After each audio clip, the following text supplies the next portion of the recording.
Welcome to టీసెట్. ఈ వీడియోలో మనం ఇంటర్నేషనల్ రిలేషన్స్లో భాగమైనటువంటి యునైటెడ్ నేషన్స్ గురించి డిస్కస్ చేసుకోబోతూ ఉన్నాం. సో యునైటెడ్ నేషన్స్ ఆర్గనైజేషన్స్ అని పిలుస్తూ ఉంటాం. దీనిని మనం తెలుగులో ఐక్యరాజ్య సమితి అనేటువంటిది పిలుస్తూ ఉంటాం.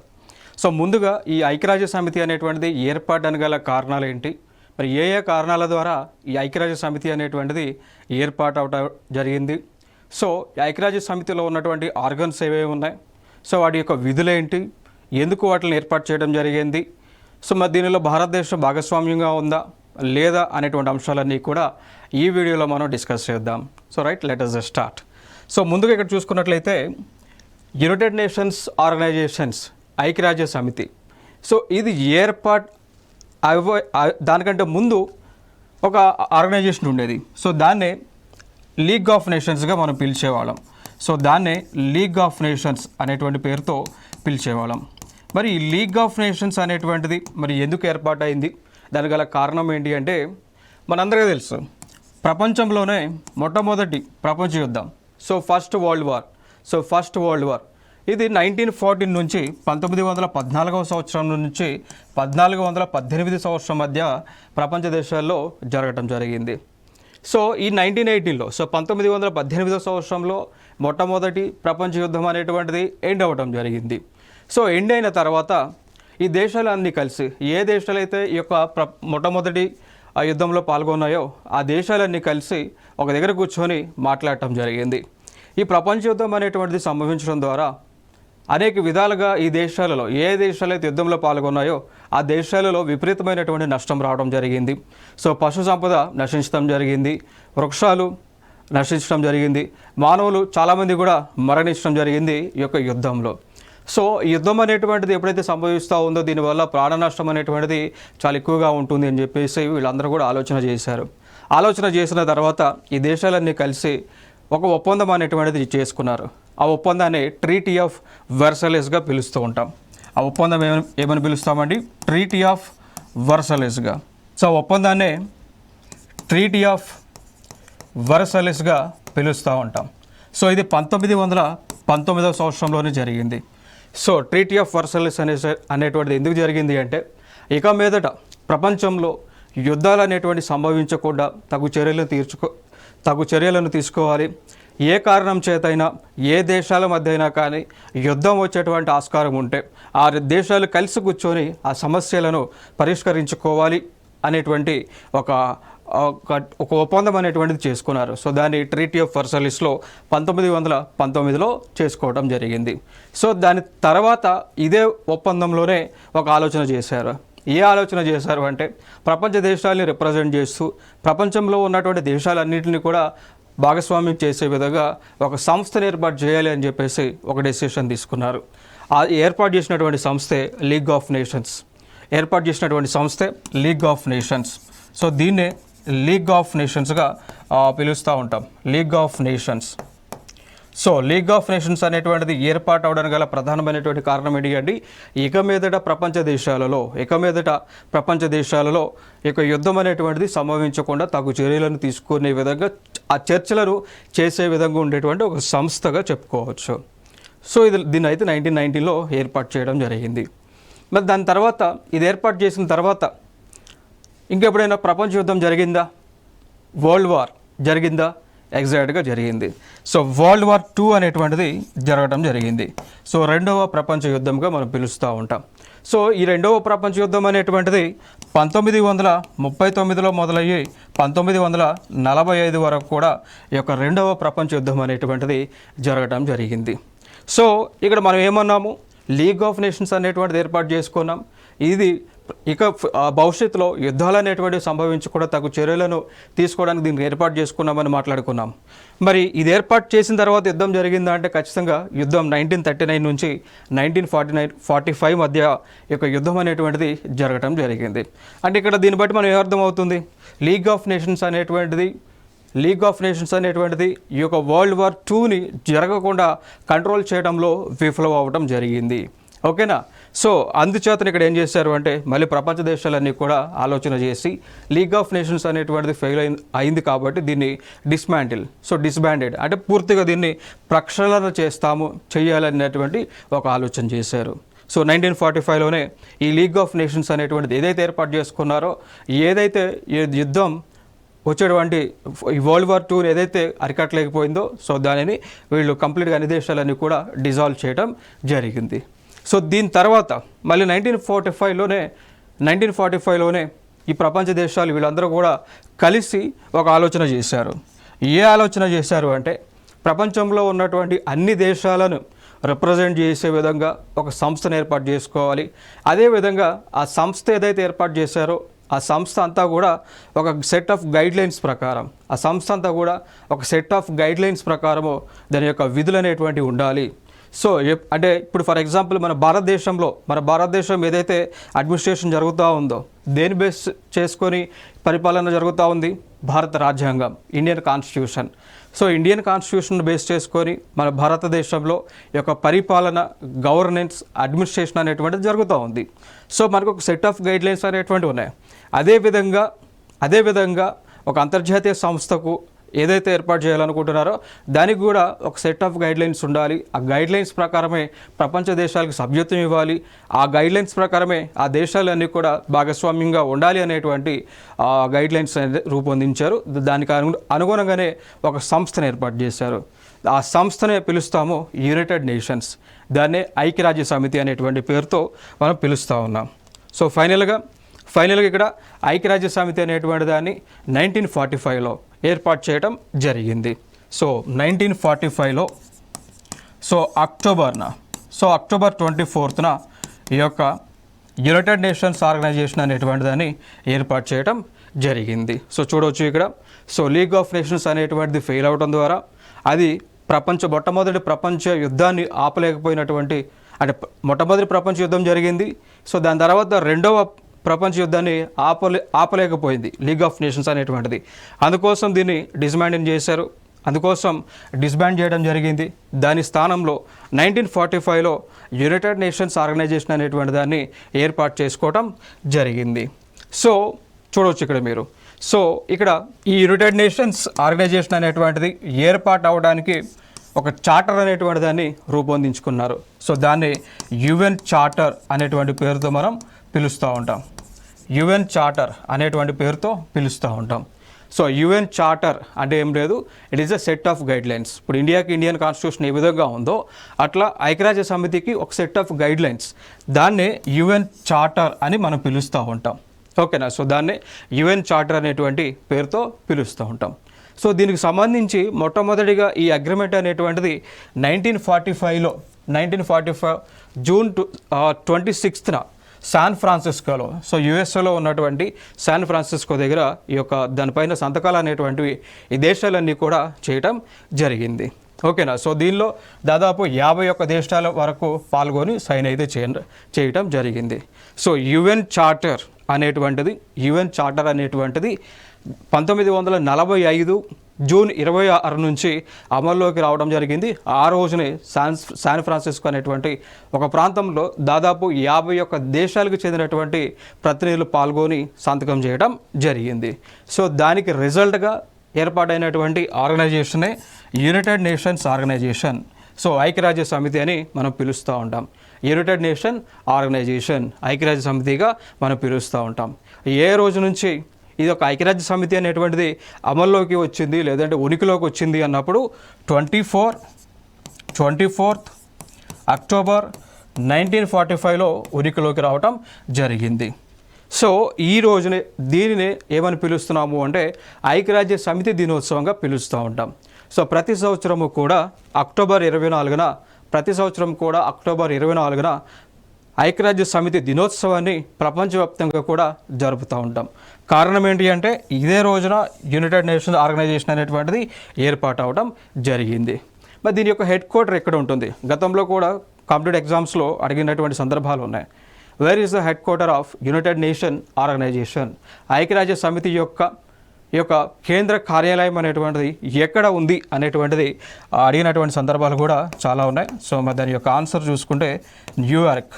సో యునైటెడ్ స్టేట్స్ ఆఫ్ అమెరికాలో ఉన్నటువంటి న్యూయార్క్ నగరంలో ఈ ఐక్యరాజ్య సమితి యొక్క హెడ్ క్వార్టర్, కేంద్ర కార్యాలయం అనేటువంటిది లేదా రాజధాని అనేటువంటిది ఉండడం జరిగింది. సో దాని తర్వాత ఇంకొక అంశం ఏంటి అంటే యునైటెడ్ నేషన్ ఆర్గనైజేషన్స్లో దీని పరిధిలో కొన్ని ఆర్గన్స్ని కూడా ఏర్పాటు చేసుకోవడం జరిగింది. దీని పరిధిలో కొన్ని ఆర్గన్స్ని ఏర్పాటు చేసుకున్నారు. సో ఫర్ ఎగ్జాంపుల్గా తీసుకుంటే ఐక్యరాజ్య సమితిలో ఉన్నటువంటి ఆర్గన్స్ అంటే లైక్ దీంట్లో ఉన్నటువంటి ఇంటర్నల్ బాడీస్ అని కూడా మనం పిలుచుకోవచ్చు. సో ఫస్ట్గా చూసుకున్నట్లయితే ఒకటి ప్రధానమైనటువంటిది జనరల్ అసెంబ్లీ. ఇది ఐక్యరాజ్య సమితిలోనే వన్ ఆఫ్ ది ఆర్గన్గా మనం చెప్పుకోవచ్చు. ఇక దాని తర్వాత చూసుకున్నట్లయితే సెక్రటరేట్. దాని తర్వాత చూసుకున్నటువంటిది యునైటెడ్ నేషన్స్ సంబంధించినటువంటి సెక్రటరేట్ అనేటువంటిది ఉంటుంది. దాని తర్వాత మనం చూసుకున్నట్లయితే ఇంకొక ఆర్గాన్ వచ్చేసి United nations security council. So దీన్నే ఐక్యరాజ్య సమితి భద్రతా మండలిగా మనం పిలుస్తూ ఉంటాం. United nations security council. So దీన్నే భద్రతా మండలిగా కూడా మనం పిలుస్తూ ఉంటాం. దాని తర్వాత ఇంకొక ఆర్గన్ మనం చూసుకున్నట్లయితే దానినే ఇంటర్నేషనల్ కోర్ట్ ఆఫ్ జస్టిస్ అంటాం.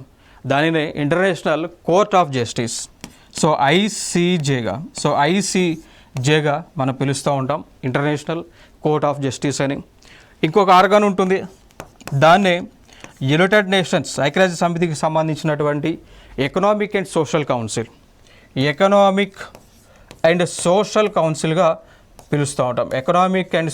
కౌన్సిల్గా దానిని మనం పిలుస్తూ ఉంటాం. ఇంకొక ఆర్గాన్ వచ్చేసి ఆరవది ట్రస్టీషిప్ కౌన్సిల్ అంటామండి. ట్రస్టీషిప్ కౌన్సిల్గా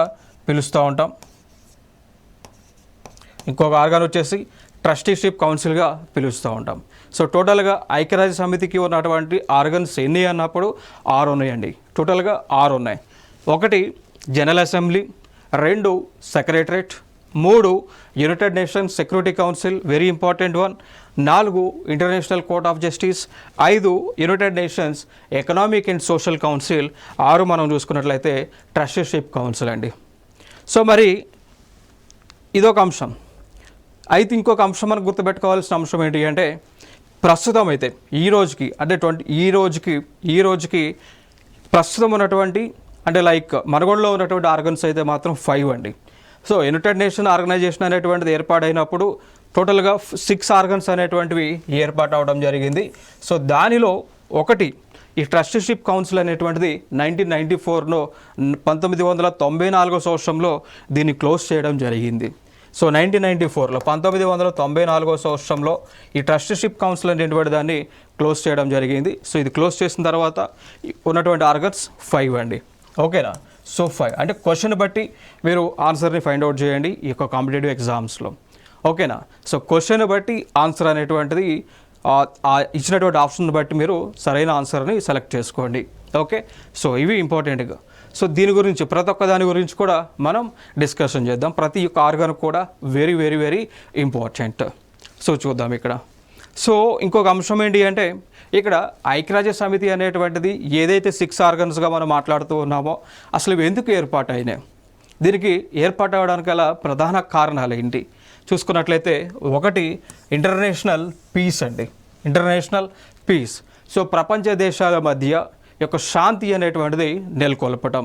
సో ప్రపంచ దేశాల మధ్య యొక్క పీస్, శాంతి అనేటువంటిది నెలకొల్పటం. సో ఇంటర్నేషనల్ పీస్ అంటాం. దాని తర్వాత సెక్యూరిటీ.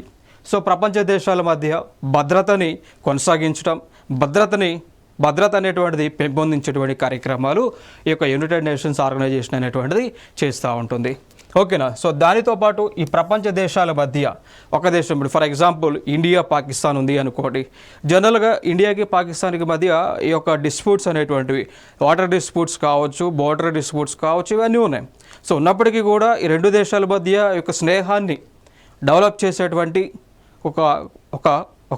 ఒక గైడ్గా లేదా ఒక మీడియేటర్గా యునైటెడ్ నేషన్ ఆర్గనైజేషన్ అనేటువంటిది పనిచేస్తూ ఉంది. ఇప్పుడు ఫర్ ఎగ్జాంపుల్గా మనం మాట్లాడుకున్నాము అనుకోండి, గతంలో ఇండియాకి పాకిస్తాన్కి మధ్య వాటర్కి సంబంధించి డిస్ప్యూట్ రావడం జరిగింది.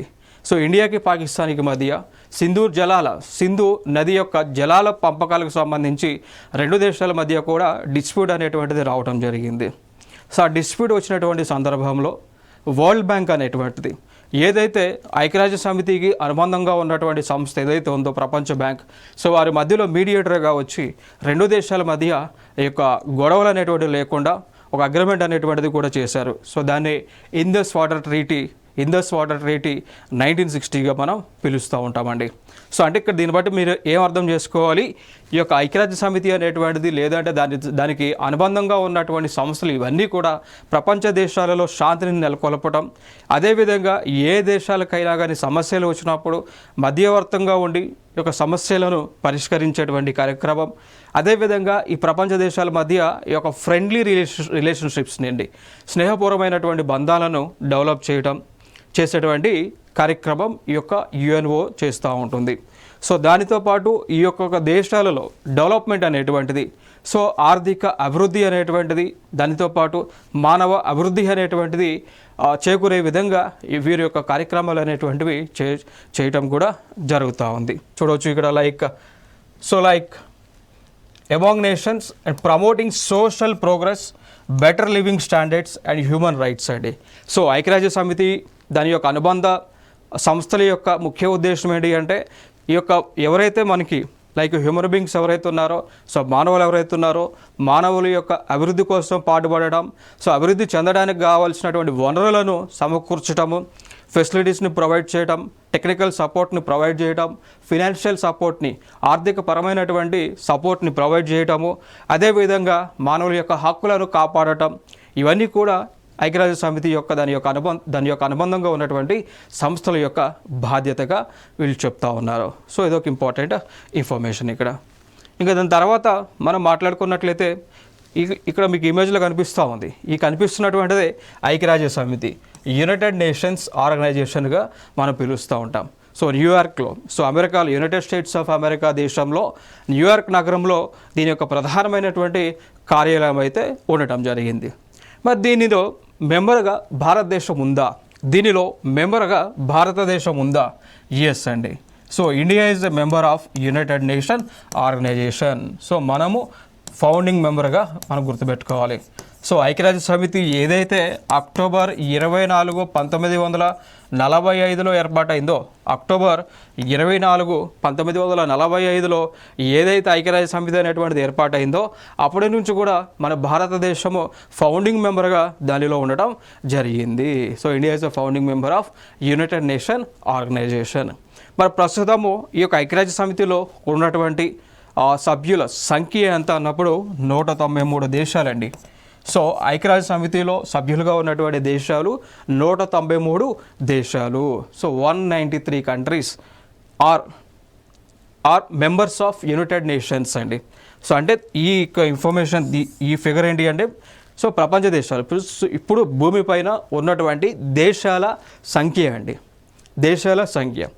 ఇన్ కేస్ భవిష్యత్తులో గనక పాలస్తీనా అనేటువంటి ఒక ప్రాంతాన్ని దేశంగా కనుక గుర్తిస్తే, పాలస్తీనా అనేటువంటి ఒక ప్రాంతాన్ని ఏదైతే ఇజ్రాయెల్లో భాగంగా ఉందో, సో దాని కనుక ప్రపంచ దేశాలన్నీ కూడా ఒక దేశంగా కనుక గుర్తించాయి అనుకోండి, సో అప్పుడు దాని యొక్క సంఖ్య, దేశాల సంఖ్య 194 అవుతుంది. సో ఇంకా పాలస్తీనా అనేటువంటి ఒక ప్రాంతాన్ని ఒక దేశంగా గుర్తించలేదు కాబట్టి సో ప్రస్తుతం ఉన్నటువంటి దేశాల సంఖ్య 193 దేశాలు. ఇది ఒక ఇంపార్టెంట్ ఇన్ఫర్మేషన్ ఇక్కడ. దాని తర్వాత మనం చూసుకున్నట్లయితే మరి ఏదైతే యునైటెడ్ నేషన్ ఆర్గనైజేషన్ గురించి మనం మాట్లాడుతూ ఉన్నామో దీని యొక్క ప్రధానమైనటువంటి కార్యాలయం వచ్చేసి న్యూయార్క్లో ఉంటా ఉంది. మరి దీనిలో అధికారిక భాషలు ఉంటాయండి, very important. So united nation ఆర్గనైజేషన్లో, ఐక్యరాజ్య సమితిలో ఉన్నటువంటి అధికార భాషలు ఏంటి, అఫీషియల్ లాంగ్వేజెస్ ఏంటి, వెరీ ఇంపార్టెంట్. ఒకటి అరబిక్ లాంగ్వేజ్ ఉంది, చైనా వాళ్ళకి సంబంధించినటువంటి చైనీస్ లాంగ్వేజ్ ఉంది, సో అందరూ మాట్లాడుకునేటువంటి ఇంగ్లీష్ ఉంది, ఫ్రెంచ్ ఉంది, స్పానిష్ ఉంది, అదేవిధంగా రష్యన్ ఉండటం జరిగింది. సో రష్యా కూడా ఉండటం జరిగింది. సో టోటల్గా ఇప్పుడు ఐక్యరాజ్య సమితిలో ఉన్నటువంటి అధికారిక భాషలు, దీన్ని official languages of United nation ఆర్గనైజేషన్గా పిలుస్తూ ఉంటాం. టోటల్గా 6 అయితే ఉన్నాయి. 1 Arabic, 2 Chinese, 3 English, 4 French, Spanish and Russian. So Arabic, Chinese, English, French, Spanish and Russian అండి. ఓకే, సో ఎస్ఎఫ్ఎస్ఆర్ ఎట్లయినా గుర్తుపెట్టుకోండి. సో ఎస్ఎఫ్ఎస్ఆర్ ఈ కోడ్ గుర్తుపెట్టుకుంటే లాంగ్వేజెస్ మీరు గుర్తుపెట్టుకోవచ్చు. ఇంకొక అంశం ఏంటి అంటే, మరి భారతదేశానికి సంబంధించినటువంటి హిందీ లాంగ్వేజ్ లేదా? ప్రస్తుతం అయితే లేదు, హిందీ లాంగ్వేజ్ అయితే లేదు. బట్ మన భారతదేశము కూడా ట్రై చేస్తూ ఉంది. సో ఈ అధికార భాషలలో భారతదేశానికి చెందినటువంటి హిందీ భాషని కూడా చేర్చడానికి మన భారత ప్రభుత్వం అనేక చర్యలను తీసుకుంటూ ఉంది. దాంతోపాటు హిందీ లాంగ్వేజ్ డెవలప్మెంట్ కోసం కూడా మన ఇండియన్ గవర్నమెంట్ ఫండ్ అనేటువంటిది ఐక్యరాజ్య సమితికి ప్రతి సంవత్సరం కూడా ఇస్తూ ఉన్నారు. సో ఈ భాషలలో హిందీని కూడా యాడ్ చేయడానికి ఫండ్ అనేటువంటిది మనం ఇస్తూ ఉన్నాము. గతంలో కూడా మనం కొన్ని అంశాలు మనం చూసుకున్నట్లయితే భారతదేశానికి ప్రధానమంత్రిగా ఉన్నటువంటి వ్యక్తులు ఒకటి అటల్ బిహారీ వాజ్పేయి గారు, ప్రస్తుతము భారతదేశానికి ప్రధానమంత్రిగా ఉన్నటువంటి వ్యక్తి నరేంద్ర మోడీ గారు. సో వీరిద్దరూ కూడా ఐక్యరాజ్య సమితి మీటింగ్స్లో హిందీలో మాట్లాడటం జరిగింది. సో అటల్ బిహారీ వాజ్పేయి గారు ప్రధానమంత్రిగా ఉన్నటువంటి సమయంలో నరేంద్ర మోడీ గారు ప్రస్తుతము ప్రధానమంత్రిగా ఉన్నటువంటి వ్యక్తి, వీరిద్దరూ కూడా ఐక్యరాజ్య సమితిలో హిందీ భాషలో వారి యొక్క ఉపదేశాన్ని ఇవ్వడం జరిగింది ఆ రోజున.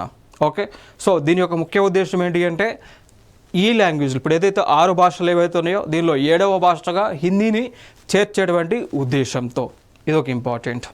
దాని తర్వాత మరి ఐక్యరాజ్య సమితిలో ప్రస్తుతం సభ్యులుగా ఉన్నటువంటి దేశాలు టోటల్గా చూసుకున్నట్లయితే 193 దేశాలు ఉన్నాయి. మరి చివరగా చేరినటువంటి దేశం ఏది? సో చివరగా ఐక్యరాజ్య సమితి యొక్క సభ్యత్వం పొందినటువంటి దేశం ఏది అన్నప్పుడు ఆన్సర్ వచ్చేసి సౌత్ సుడాన్ అండి. ఆన్సర్ వచ్చి సౌత్ సుడాన్ అనేటువంటి ఒక దేశం, దక్షిణ సుడాన్ అనేటువంటి ఒక దేశం ఇటీవల చేరినటువంటి దేశం. దాని తర్వాత ఇంకొక అంశం, ఇది గ్రూప్ 1లో అడిగినటువంటి క్వశ్చన్ అండి. గ్రూప్ 1 ప్రిలిమ్స్లో అడిగినటువంటి క్వశ్చన్. ఏ క్వశ్చన్ ఏంటంటే, ప్రస్తుతం యొక్క ఐక్యరాజ్య సమితి యొక్క సెక్రటరీ జనరల్ ఎవరు, వారు ఏ దేశస్థుడు అని చెప్పేసి గ్రూప్ 1లో ప్రిలిమ్స్లో క్వశ్చన్ అయితే అడగడం జరిగింది. సో ఇంపార్టెంట్ ఏరియా ఇక్కడ. సో సెక్రటరీ జనరల్ వచ్చేసి ఆంటోనియో గుటెరస్. సో ప్రస్తుతం యొక్క యునైటెడ్ నేషన్స్ సెక్రటరీ జనరల్ వచ్చేసి ఆంటోనియో గుటెరస్. సో ఈయన ఏ దేశానికి చెందినటువంటి వ్యక్తి? పోర్చుగల్ దేశానికి చెందినటువంటి వ్యక్తి అండి. సో ఈయన రెండవసారి ఐక్యరాజ్య సమితికి సెక్రటరీ జనరల్గా ఎన్నిక కాబడినటువంటి వ్యక్తి. సో రెండవసారి అండి. సో సెకండ్ టర్మ్ కంటిన్యూ చేస్తూ ఉన్నారు. సో ఆంటోనియో గుటెరస్ పోర్చుగల్ దేశానికి చెందినటువంటి వ్యక్తి. సో చూడవచ్చు, ఇది కూడా ప్రీవియస్ ఇయర్ క్వశ్చన్. సో ఈ క్వశ్చన్ని అడిగారు. సో గ్రూప్ 1లోనే ఈ క్వశ్చన్ కూడా అడగడం జరిగింది. సో గ్రూప్ 1 ప్రిలిమ్స్లో ఈ క్వశ్చన్ని అయితే అడిగారు. సో చూడవచ్చు మీరు, కాలం 1 అండ్ కాలం 2. సో దీనిలో ఒక సైడ్ ఏమో సెక్రటరీ జనరల్స్ వీళ్ళందరూ కూడా ఐక్యరాజ్య సమితి యొక్క సెక్రటరీ జనరల్స్, ఇటుపక్కేమో వారు ఏ దేశాలకు చెందినటువంటి వారు అని చెప్పేసి కాలం 2లో అడిగారు. సో ఎందుకు నేను ఈ క్వశ్చన్ చూపిస్తూ ఉన్నానంటే మీకు అర్థం అవడానికి. సో ఎటువంటి క్వశ్చన్స్ని ఈ కాంపిటేటివ్ ఎగ్జామ్స్లో అడుగుతూ ఉన్నారు అనేటువంటిది ఈ టాపిక్ నుంచి, ఈ యూనిట్ నుంచి అర్థం అవడం కోసమే మీకు మోడల్గా ఈ యొక్క ప్రీవియస్ ఇయర్ క్వశ్చన్ మీకు ఇక్కడ డిస్ప్లే చేయడం జరిగింది. సో చూడవచ్చు ఇక్కడ బ్యాన్ కీ మూన్ పక్క, Kofi Annan, Trygve Lie and 4 Antonio Guterres. So దీన్ని మనం మ్యాచింగ్ చేద్దాం. సో మ్యాచ్ ది ఫాలోయింగ్ అడగడం జరిగింది. ఆంటోనియో గుటెరస్ వచ్చేసి పోర్చుగల్ దేశస్థుడు, అంటే 4 దగ్గర ఏ ఉండాలి. బ్యాన్ కీ మూన్ వచ్చేసి సౌత్ కొరియాకి చెందినటువంటి వ్యక్తి. సో 1కి సి ఉండాలి. 2కి కోఫీ అనాన్ ఏమో ఘనా దేశస్థుడు, అంటే ఆఫ్రికా దేశం నుంచి రిప్రజెంటేషన్ ఇచ్చినటువంటి వ్యక్తి. 2కి డి ఉండాలి. 3 ఏమో టర్గ్యులై ఏమో నార్వే దేశస్థుడు. సో 3కి బి ఉండాలి. సో ఈ ఆన్సర్స్ ఉన్నటువంటి ఆప్షన్ చూసుకున్నట్లయితే like 1C 2D 3B 4A. So answer ఏమవుతుంది? ఏ.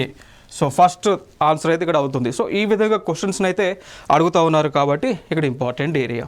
సో చూడవచ్చు ఇక్కడ. సో లిస్ట్ ఆఫ్ జనరల్స్ వీళ్ళందరూ కూడా మీరు కుదిరితే ఈ టేబుల్ని స్క్రీన్ షాట్ తీసుకోండి.